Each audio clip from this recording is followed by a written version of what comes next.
AYN Odin2 Portal. Should you buy it or say goodbye? Let's find out right after this. Hey fam, Swati kong crap, it's Nick here, and it's time to finally do the short-term review of the Odin2 Portal. I've been playing around with this device for quite a while, and I've had a great experience with it, but you didn't come here just to hear about a simple experience, so let's get into it. First, let's talk about the unboxing experience. First and foremost, of course, the box itself is nothing flashy.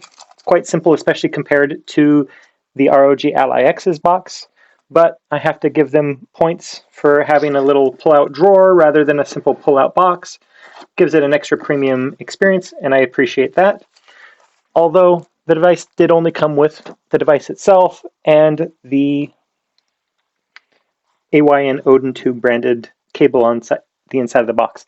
That said, I'd have to dock them for not giving us anything extra even on the premium model, so we'll give them 40 out of 69 points. Next, let's jump into internals.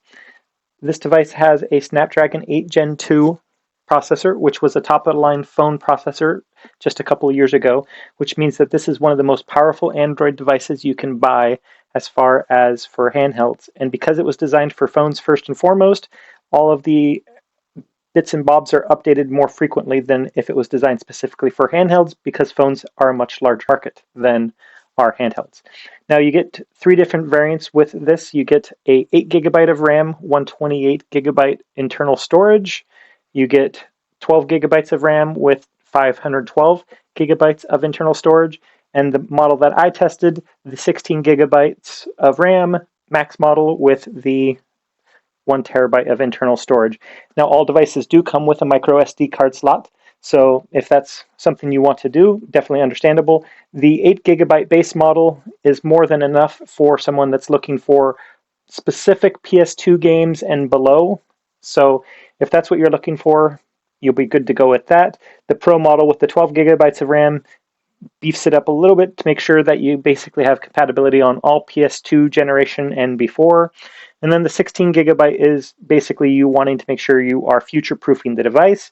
By doing this, you will make sure that when the PS3 and the PS4 emulation that is currently being developed matures beyond its infancy state that it's currently in, you'll be able to utilize those consoles more because that extra RAM will give you that extra bandwidth. So it just depends on what you need, but again, it's all up to you.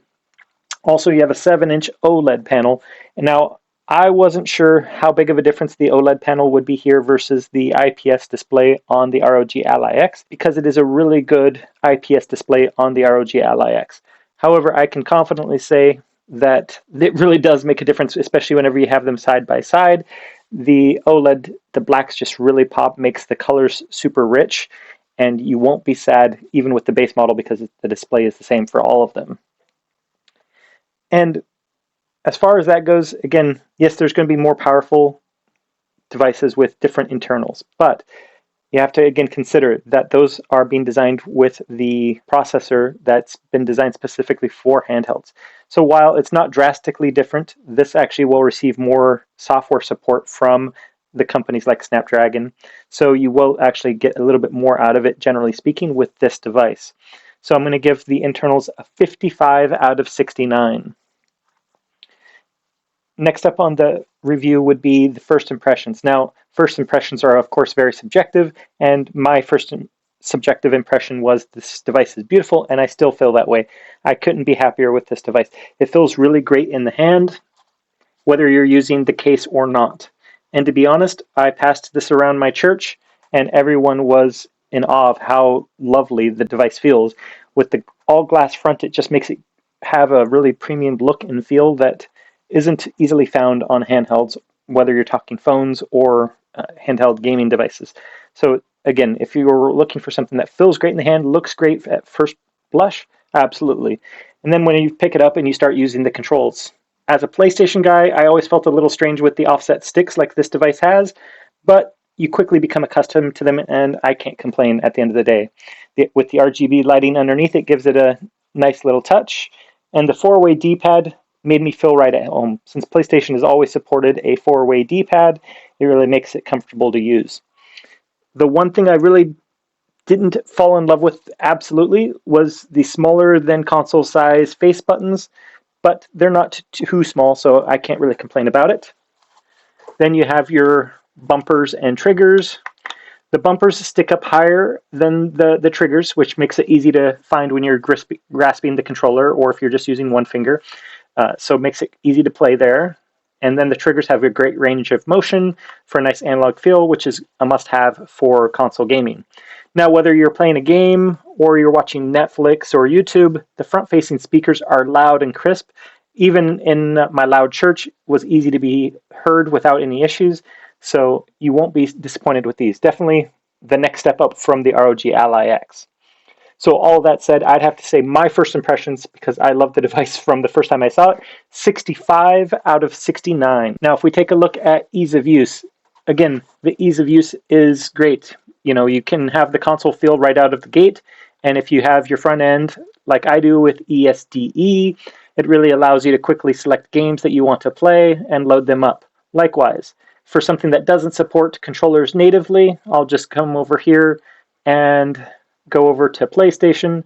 With the PlayStation Remote App Play, you can, or any game really, like Genshin Impact for Android as well, you can use the key mapper and map out the keys exactly how you want it to. So you will be able to utilize that without any issue. And you should be seeing my College Football 25 from PlayStation 5 on the screen right now, and you can see that it believes that I'm actually touching the screen in those moments, but in reality I am not actually touching the screen.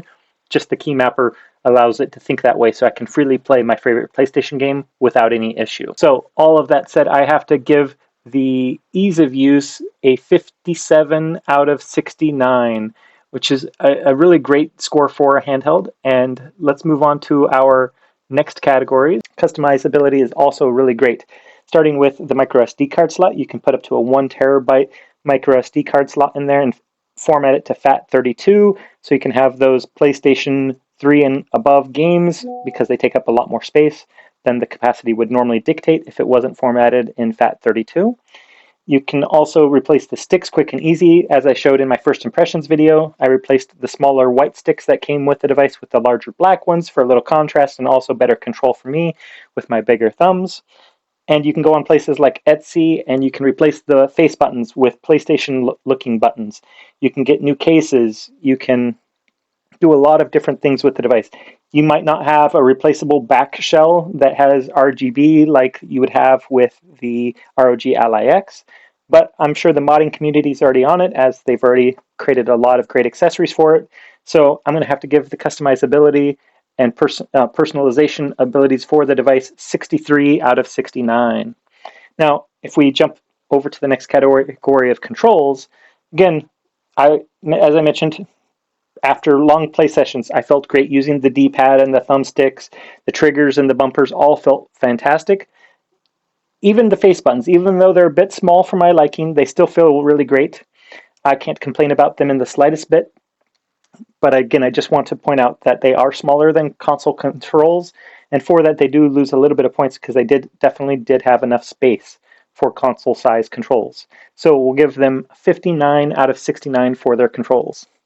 Now, value is a really difficult thing to talk about here because you have other Android devices that are cheaper, like the Retroid Pocket 5 and the Absolute One Pro, that are absolutely cheaper and great devices in their own right. And then you have more premium devices like AYN that makes devices that are a couple $100 more expensive, that are also great, but again, more premium. So we kind of have that middle ground in Android.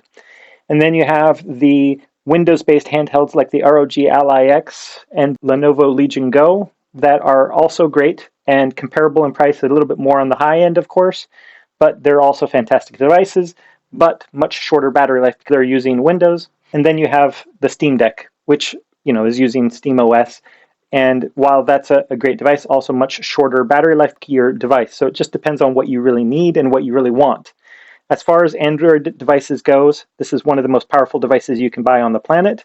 And because it is something that has its software being continuously updated because it's using that made for phone software, so you have millions of devices that use this hardware, it makes it where it is actually more powerful than it looks on paper even. And because of that, I have to give it a 55 out of 69 for the value. Now, let's put it all together. And in order to do so, first we want to discuss pros and cons. So first, of course, the first pro is that gorgeous OLED screen.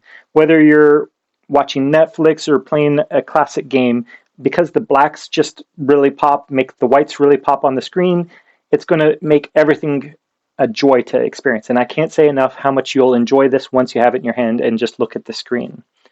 Next up would be that this is a superb emulation device. Because of its extremely powerful processor, this device is all you're going to need for quite some time. And because of that basis that it is based on a phone processor, all of the back-end software that supports the hardware will continue to be updated for the next couple of years, making this a must-have device as far as for emulation performance goes. And then, of course, we have to jump down to controls and talk about that great D-pad, the great thumbsticks. And even though the face buttons are a bit small, they still feel fantastic while you're playing them. Whether you're playing for 10 minutes or 2 hours, you won't get fatigued and you'll have an enjoyable time the whole time. And finally, the final pro would be the solid build quality. As I mentioned, I passed this around my church and everyone's mouths just dropped as soon as they touched it. They're like, wow, this thing feels amazing, feels like a luxurious device, for lack of a better term. A lot of them described it that way. And they loved the full glass front because they've never felt a handheld that just didn't have cheap plastic feel. Like say, even the plastic outside of the case feels nice and smooth and premium, so it has to be a pro on this. And if we jump over to cons, again, my biggest con would be that honestly, there's only one USB-C port on the whole device. I wish that they had included maybe one on top and one on bottom. So if I want to put it to my TV via USB-C to HDMI and I want to be charging at the same time, I can do so without a hub or a dock. But alas, for this device, we only have the one. AYN, if you're listening, maybe next time include both on the Odin 3. Number two, again, for the premium model, because it is a big jump, $100 more than the Pro model, I would have loved to have seen some type of dock or some extras included in the box just to thank us for making a purchase of their top-of-the-line model. The next con would have to be, as I've beaten this horse a few times, the buttons could be a little bit bigger because, again, there's enough room for them to have console-sized controls on here, but they chose not to. It would have been nice to have console-sized buttons. And finally, this device is honestly not beginner-friendly. And I don't mean that in a bad way. It's just that this is a device that comes with pure Android, just like you would buy your phone today. So because of that, there's going to require a lot more setup than if you wanted a basic device that cost $50 to $100. Those devices come ready to go with ROMs and emulators ready to go for you. You can't really tweak it your own, and you're not going to really have access to the Play Store to be able to download additional emulators. So it's a give and take. I like the nature of this device that you're able to really make it your own because you have the full plethora of Android supported emulators, which means you have hundreds of emulators available to you, whereas those devices you don't necessarily have hundreds of emulators available to you. But if you're looking for something beginner, maybe look elsewhere. So putting it all together, and first discuss the overall score of 56 out of 69. That's a fantastic score, and you'll not be disappointed if you get this device. Would I recommend this device for you? Well, it depends on your experience with emulators. If you're accustomed to working on Android and you're fairly tech savvy, then absolutely, I would recommend this device and you'll love it because you're going to be able to tinker with it to your heart's desire. If you're new to the emulation world and you're, again, willing to tinker, absolutely, I think you would love this device if you want a big, bold screen. But if you want something that you can just relive some Super Mario Brothers 3 without any issues, maybe you might want to look for another device because this might be a little bit too big for you to jump into the emulation hobby. But maybe in a few years' time, this would be the type of device you could jump into after you become more comfortable with the hobby itself. So let me know what you think about all of these ratings in the comments down below. I'd love to hear from you. And if you liked this content, I hope that you give me a thumbs up, subscribe, and share this with someone else that you think would enjoy this content. And until next time, this has been P. Nick.